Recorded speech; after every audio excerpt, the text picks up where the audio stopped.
दोस्तों YouTube ने हर video में जो थैंक्स का ऑप्शन मुझे दिया है, इसके जरिए अगर आप चाहें तो आर्थिक तौर पर मेरे चैनल को मिनिमम से मिनिमम या मैक्सिमम से मैक्सिमम सपोर्ट कर सकते हैं। ये है राहुल कंवल, आप जानते होंगे इनको। टीवी टुडे ग्रुप का जो अंग्रेजी चैनल है इंडिया टुडे, ये उसके संपादक तो हैं ही, इसके साथ साथ तो आज तक में बड़े इंटरव्यूज होते हैं, बड़े कॉन्क्लेव होते हैं, उनमें बड़े बड़े नेताओं, बड़े बड़े दिग्गजों के लिए इंटरव्यू को इन्हीं को बिठाया जाता है। दोस्तों राहुल कंवल के लिए कहा जाता है कि बहुत कम उम्र में इन्होंने अपनी प्रतिभा से, अपने हुनर से बहुत जल्दी पत्रकारिता के क्षेत्र में बड़ा मुकाम हासिल किया और उसको बनाए रखा।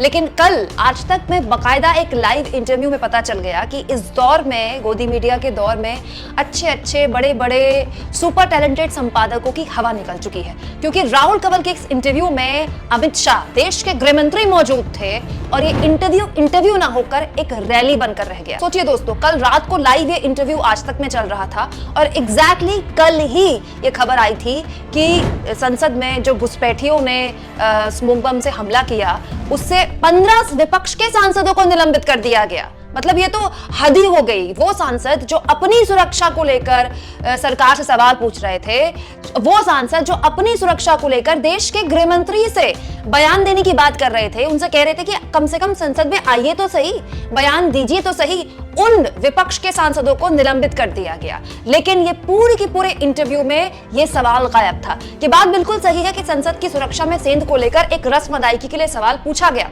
लेकिन वो सवाल कम और गृह मंत्री को जवाब देने का मौका ज्यादा था। जबकि राहुल कंवल के पास इससे अच्छा मौका क्या होता है पूछने के लिए कि सर, मेरे चैनल में इंटरव्यू में लाइव आने का आपको 1-1.25 घंटा निकालने का मौका मिल गया, इतना वक्त आपने निकाल लिया, लेकिन मदर ऑफ डेमोक्रेसी के टेंपल ऑफ डेमोक्रेसी में इतना बड़ा सुरक्षा में सेंध लग गया, विपक्ष आपसे संसद में आकर एक बयान देने की मांग कर रहा है कि आपके पास इतना वक्त नहीं था। ये तो सब छोड़िए दोस्तों, इतना मौजूद वक्त था ये सवाल पूछने का, लेकिन ये छोड़कर राहुल कंवल पीओके को लेकर सवाल पूछ रहे हैं। राहुल कंवल ने अमित शाह से सवाल पूछा कि आपने कहा कि पीओके भारत का हिस्सा है। अमित शाह ने कहा हाँ, भारत का हिस्सा है। तो राहुल कंवल ने कहा कि आपकी क्या रणनीति है कि पीओके को हम दोबारा हासिल करें। तो अमित शाह ने कहा कि यहाँ मैं आपको इस शो में, इस इंटरव्यू में बताऊंगा। क्या इतना ही जानते हो आप? वाह वाह वाह। उसके बाद तालियां बजने लगी, वाह क्या बात है। और तो और राहुल कंवल उसके बाद राजनीतिक सवालों पर आ गए और अभी जो 4 राज्यों में चुनाव हुए, उनमें से 3 में जो बीजेपी को प्रचंड जीत मिली, उसको लेकर राहुल कंवल ने सवाल पूछा। तो अमित शाह ने कहा कि ये जीत केवल और केवल नरेंद्र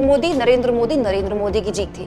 मैं तो कहती हूँ कि अगर सवाल राजनीतिक तौर पर ही पूछने हैं गृह मंत्री से, देश के गृह मंत्री से, तो वो काम भी ठीक से नहीं किया राहुल कंवल ने। क्योंकि राहुल कंवल, अगर अमित शाह ये कह रहे थे कि ये जीत केवल और केवल मोदी जी की जीत है, तो राहुल कंवल चाहते तो ये अखबार की कटिंग दिखा सकते थे जिसमें साफ तौर पर लिखा है कि हाशिए की हर 4 में से 3 महिलाओं ने मध्य प्रदेश में भाजपा को वोट दिया।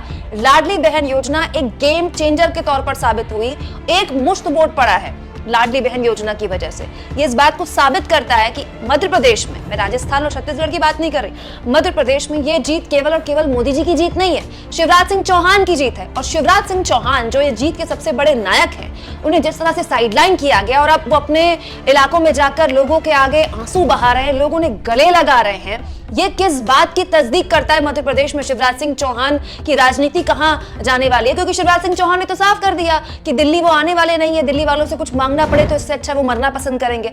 ये सवाल भी ठीक से नहीं पूछा। मतलब आप सोचिए, इतना इंपॉर्टेंट इंटरव्यू ये हो सकता था, लेकिन राहुल कंवल ने इस इंटरव्यू को इंटरव्यू कम और एक चुनावी रैली जैसा ज्यादा बना दिया। वैसे इन संपादकों से अब इससे ज्यादा उम्मीद भी क्या की जा सकती है। आप इस मुद्दे पर क्या सोचते हैं दोस्तों? कमेंट बॉक्स में जरूर लिखें और जितना हो सके चैनल को शेयर भी करें, सब्सक्राइब भी करें। और बार बार आपको याद दिलाती हूँ, थैंक्स और ज्वाइन, ये 2 ऑप्शंस हैं जिसके जरिए आप आर्थिक तौर पर चैनल की मदद कर सकते हैं।